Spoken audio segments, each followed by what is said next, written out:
Saludos y bienvenida a esta inmersión. Hoy vamos a analizar una de esas ideas fundamentales del mundo de la inversión que, curiosamente, se suele olvidar en el ruido diario de los mercados. Nos basamos en una entrada de blog del 11 de enero de 2026 de Invertir con Sore, que recoge un principio defendido por gigantes como Warren Buffett y Peter Lynch. La idea de fondo es de una simpleza casi poética. A largo plazo, el precio de una acción no es más que un reflejo de su capacidad para generar beneficios. El artículo lo bautiza, y me parece genial, como una auténtica ley de gravedad financiera. Nuestra misión hoy es entender bien esta ley. ¿Por qué a veces parece que se ha roto y por qué con el tiempo casi siempre acaba por cumplirse? Vale, vamos a meternos en materia. El artículo arranca con un concepto que es la piedra angular de todo esto, el BPA. Suena técnico, pero es la clave. ¿Qué es exactamente y por qué es tan importante para este argumento? Pues mira, el BPA, o beneficio por acción, es la métrica más pura de lo que realmente gana quien invierte. La fórmula es simple, es el beneficio neto de la empresa dividido entre el número de acciones que tiene en circulación. Lo fascinante aquí, y donde mucha gente se pierde, es por qué es más importante que el beneficio total de la compañía. Claro, porque instintivamente escuchas, la empresa X ha ganado un 10% más y piensas que es una gran noticia. Exacto. Pero el artículo pone el dedo en la llaga. Imagina que para conseguir ese 10% más de beneficio, la empresa ha emitido un 20% más de acciones. O sea, ha impreso más trocitos de la tarta para financiarse. Ya. Aunque el beneficio total suba, el beneficio que le corresponde a cada trocito, a cada acción, en realidad ha bajado. El BPA es el que te dice la verdad, el que responde a la única pregunta que le importa al accionista. Mi participación en esta empresa es hoy más rentable que ayer. Entendido. Te obliga a pensar no en el tamaño de la tarta entera, sino en el de tu porción. Si la tarta crece, pero tu porción se encoge, mal asunto. Pero aquí es donde la realidad parece volverse loca, y es lo que rompe los esquemas a diario. Vemos empresas con un BPA fantástico, que crece como la espuma, y de repente sus acciones se desploman. El artículo lo llama la desconexión y volatilidad a corto plazo. ¿Qué demonios provoca ese caos? A corto plazo, el mercado es un manicomio. La cotización y el BPA pueden ir en direcciones completamente opuestas. Y el artículo identifica varias causas. La primera, y la más obvia para cualquiera que siga las noticias, es el ruido macroeconómico. Hablamos de la inflación, de un conflicto geopolítico, una crisis bancaria, cualquier cosa que genere miedo. Y ese miedo es irracional, no distingue. No distingue en absoluto. Se produce un pánico generalizado y la gente vende todo, lo bueno y lo malo, sin mirar los fundamentales de las empresas.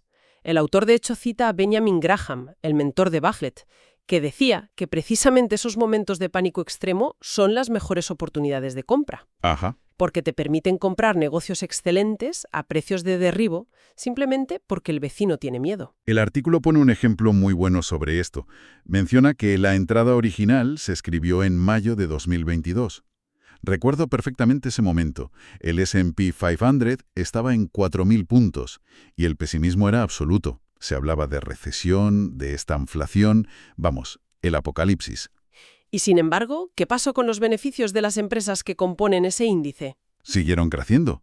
A pesar de todo el ruido, las grandes empresas seguían ganando más dinero, y como predice la ley de gravedad, en cuanto el pánico se disipó un poco, las cotizaciones no tuvieron más remedio que seguir a los beneficios. Y por eso, dice el artículo, el índice se fue acercando a los 7.000 puntos. Es un caso de libro de texto, visto con la perspectiva del tiempo. Exactamente. Otro factor clave que causa estas desconexiones son los tipos de interés. Este es un poco más técnico, pero fundamental. Cuando los bancos centrales suben los tipos de interés, como hemos visto recientemente, los activos seguros, como los bonos del Estado, de repente ofrecen una rentabilidad atractiva. Lo que significa que, para que yo me arriesgue a invertir en bolsa, que es más volátil, le tengo que exigir más. Precisamente, exiges una mayor rentabilidad. Y eso, en la jerga del mercado, significa que los múltiplos de valoración se comprimen. Dicho de forma sencilla, el mercado empieza a pagar menos por los mismos beneficios. Si antes estaba dispuesto a pagar 20 euros por cada euro que ganaba una empresa, ahora, con los tipos más altos, quizás solo esté dispuesto a pagar 15. No es que la empresa gane menos, es que el precio que el mercado está dispuesto a pagar por esos beneficios ha bajado. Es como si el apetito por el riesgo disminuyera en todo el sistema. Eso es. Y luego, por supuesto, está el puro sentimiento de mercado, el péndulo del miedo a la euforia del que hablaba Graham y los flujos de capital. Imagina un gran fondo de inversión que tiene que vender masivamente acciones de una empresa excelente, no porque la empresa vaya mal, sino porque sus propios partícipes están sacando el dinero y necesita liquidez. Claro. Esa venta masiva hunde la cotización, pero no tiene absolutamente nada que ver con la calidad del negocio que hay debajo. Y es ahí donde el artículo presenta un ejemplo numérico, que es demoledor por lo claro que es. Pinta un escenario. Año 2022, una empresa tiene un BPA de $5 y su acción cotiza a 100. Llega el 2023, la empresa lo hace genial, aumenta su BPA un 20% hasta los $6 y la acción cae un 10%, hasta los 90. Es la situación más frustrante para un inversor. Has acertado en el análisis del negocio, la empresa va mejor que nunca, pero el mercado te penaliza. Tu porción de la tarta es más grande y más sabrosa, pero en la tienda te la pagan más barata. Exacto. El artículo lo subraya muy bien. La empresa no empeoró, su negocio no se deterioró, pero su precio sí. Y concluye que es justo en ese punto, en esa irracionalidad, donde nacen las grandes oportunidades para quien tiene la paciencia de esperar a que la gravedad haga su efecto. Entonces, si a corto plazo todo es ruido, pánico y flujos de capital, ¿cómo y por qué los beneficios acaban imponiendo su ley? ¿Cuál es el mecanismo que reconecta el precio con la realidad? Con el tiempo, el ruido se disipa, el pánico se calma, los flujos se estabilizan y el mercado vuelve a su función principal, que es la de valorar negocios. Una empresa que gana cada vez más dinero no puede permanecer barata para siempre, y el concepto que hace de puente, el que actúa como esa fuerza gravitacional, es el PER, el Price to Earnings Ratio. El famoso PER, que básicamente nos dice cuántas veces estamos pagando los beneficios de una empresa. Correcto. Si una empresa gana €1 por acción, un BPA de €1, y su acción cotiza a 15 euros, su PER es de 15. Significa que pagas 15 euros por cada euro de beneficio anual. Vale. La lógica, entonces, es matemática pura. Si el mercado considera que una empresa de calidad merece de forma estable un PER de 15 y esa empresa consigue aumentar su BPA de 1 a 2 euros por acción, su cotización tiene que subir de 15 a 30 euros para mantener ese PER. La gravedad tira de ella. El artículo para ilustrar esto usa un ejemplo que me parece brillante en su simplicidad. Lo llama la empresa tonta.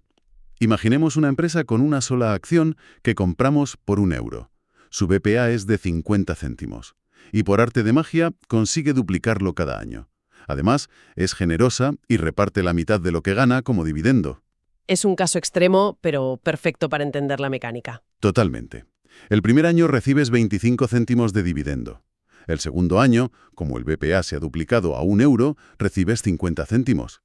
El tercer año, el BPA ya es de 2 euros, así que recibes €1 de dividendo, lo mismo que te costó la acción. ¿Ya has recuperado la inversión? Y el cuarto año, recibes 2 euros. La pregunta que lanza el texto es demoledora. ¿Tiene algún sentido que esa acción siga valiendo €1 si cada año te está devolviendo más dinero del que te costó? Es lógicamente imposible. El mercado, tarde o temprano, se da cuenta de que está ante una máquina de generar dinero y el precio tiene que ajustarse al alza. Si no lo hace, se vuelve absurdamente barata, como dice el texto. Y cuando algo está así de barato, ocurren dos cosas. O bien otros inversores se lanzan a comprarla empujando el precio hacia arriba, o la propia empresa, viendo que sus acciones son una ganga, se pone a recomprarlas, lo que también impulsa la cotización. La anomalía se corrige sola. La frase clave del artículo es: una empresa que gana cada vez más dinero no puede valer cada vez menos indefinidamente. Pero eso asume que el PER se mantiene estable. Y antes hemos dicho que los tipos de interés o el miedo pueden comprimirlo. ¿No podría el mercado decidir que una empresa, aunque gane más, es ahora más arriesgada o pertenece a un sector menos atractivo y por tanto merece un PER más bajo para siempre? En ese caso, la cotización no subiría tanto o incluso podría caer. Es una objeción excelente y es la gran variable en todo esto. Los PERs no son fijos, fluctúan. Un sector puede pasar de moda y ver cómo sus múltiplos se contraen permanentemente. Pero incluso en ese escenario, la lógica de fondo se mantiene. Puede que el PER baje de 20 a 12, pero si el BPA de la empresa se triplica en ese mismo periodo, la cotización seguirá subiendo. Ah, claro. Quizá no de forma espectacular, pero subirá. La fuerza del crecimiento de los beneficios es tan potente que puede compensar una contracción de múltiplos. Para que la cotización caiga de forma sostenida, necesitarías que el negocio se deteriore o que el múltiplo se desplome a niveles de liquidación, algo que solo ocurre si el mercado cree que la empresa va a desaparecer. O sea, el crecimiento del BPA es el motor principal y el PER es como la caja de cambios, que puede acelerar o frenar la velocidad a la que se mueve el precio. Es una analogía perfecta. El motor es lo que te lleva a tu destino. La caja de cambios determina si llegas en segunda o en quinta, pero mientras el motor funcione, avanzas. Y esta lógica no se aplica solo a la empresa tonta o a una acción individual, sino al mercado en su conjunto, a índices como el S&P 500. Correcto, porque un índice no es más que una cesta de empresas, un agregado de sus beneficios empresariales, y aquí es donde los datos históricos que aporta el artículo son abrumadores. Nos dice que entre 1980 y 2023, un periodo de más de 40 años, el BPA del conjunto del S&P 500 se multiplicó por más de 11 veces. 11 veces. Es decir, las mayores empresas de Estados Unidos, en agregado, eran 11 veces más rentables por acción en 2023 que en 1980. Eso es. Ahora, ¿qué hizo el índice? La cotización de esa cesta de empresas en el mismo periodo. Se multiplicó casi por 30. Es una diferencia brutal. O sea, el precio no solo siguió a los beneficios, sino que les metió un acelerón. Exacto. Y esto nos lleva de vuelta a tu objeción sobre el PER.